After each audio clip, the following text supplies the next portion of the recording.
Shakti. I'm the co-founder of Spiritual Alignment. I'm a holistic trauma healer. And my talk is really centered around celebration of life. We have heard a lot of trauma stories today, which has been very inspirational. Me standing here is a miracle.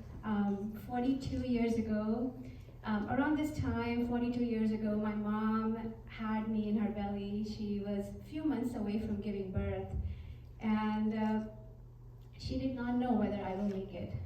She had 3 miscarriages, a stillbirth, and right after that stillbirth, I was conceived. So my mom never believed that she could actually do this thing, give birth to a living baby. And somehow in that whole ordeal of fear and survival, she went into a pretty deep emotional freeze. And with her, I went into a freeze. And guess what? In her belly, I stopped moving. A normal baby in the belly moves, I don't know, like 50 times a day. That's a lot of movement. I stopped moving. And I stopped feeling. It was so overwhelming to be in that space not knowing what will happen. And years later I found out, after spending a decade of healing, I found out that my mom wasn't planning on living. She was so much feeling her grief. She was so much weighed down by her grief, and with her, I wasn't planning on living, and we both were just stuck.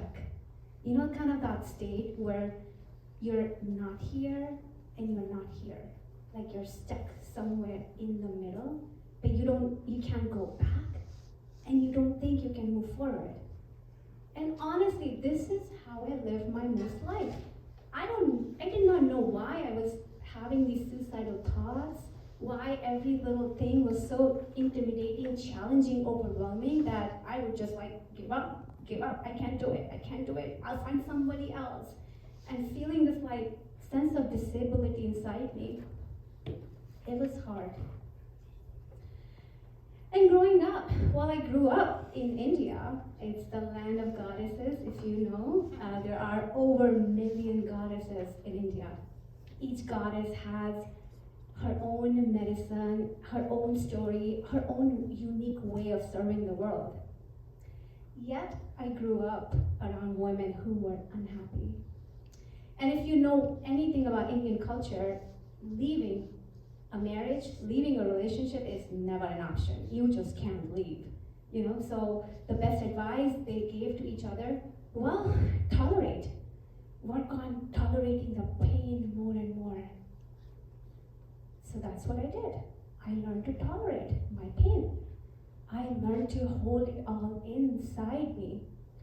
And on top of it, survival kicked in, and the advice was just, get the degrees, get a job, make some money, get onto your 2 feet so that you can be independent and you'll be all set.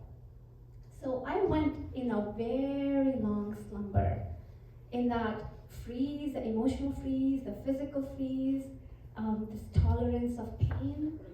And that slumber was so hard that when my parents starting to check out of their parenting responsibility, like being there but not really being there for us, as kids, I didn't say a word. When my mother physically abused me, I didn't say a word. I kept crying and tolerating. Well, when I was in a very abusive relationship before I met my husband, I didn't say a word. And when my partner was so mad at me for leaving him, he raped me, he abused me to teach me a lesson. I still kept tolerating all of that. And that slumber was so deep. And only one thing that could really break that, which was really the love.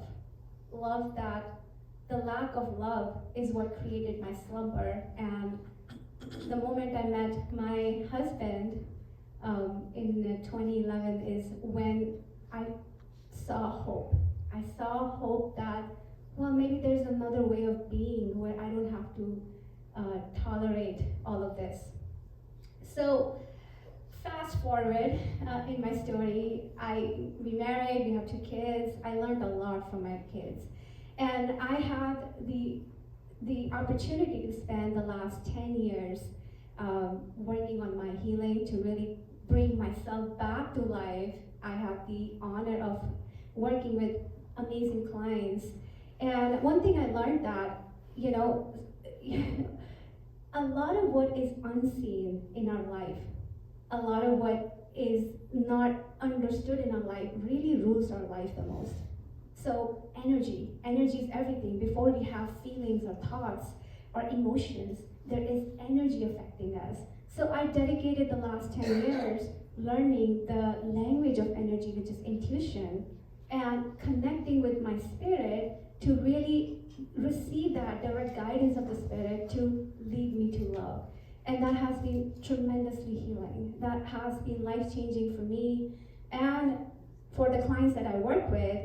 And really, when it comes to working on trauma or overcoming trauma, the love becomes the medicine, not the love that we know at the human level. A lot of times we feel like we are loving, but energy just creeps in that takes us away from love.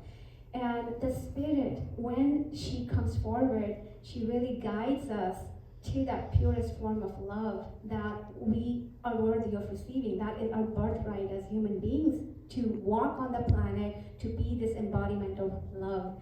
And in my experience, that has been held profound healing for me. So I invite you, many of you have stories, you have worked through trauma. My invitation to you today is to really give that spirit, give that love, that front seat in your life, and see how your life transforms from here.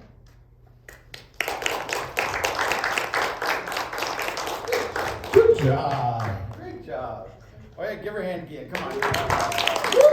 Awesome. All right. So we have James. Huh? Oh, Hyman. Sorry. Hyman. Sorry. Hyman. There's stuff that I could have said. I go by Dave. There was time was up.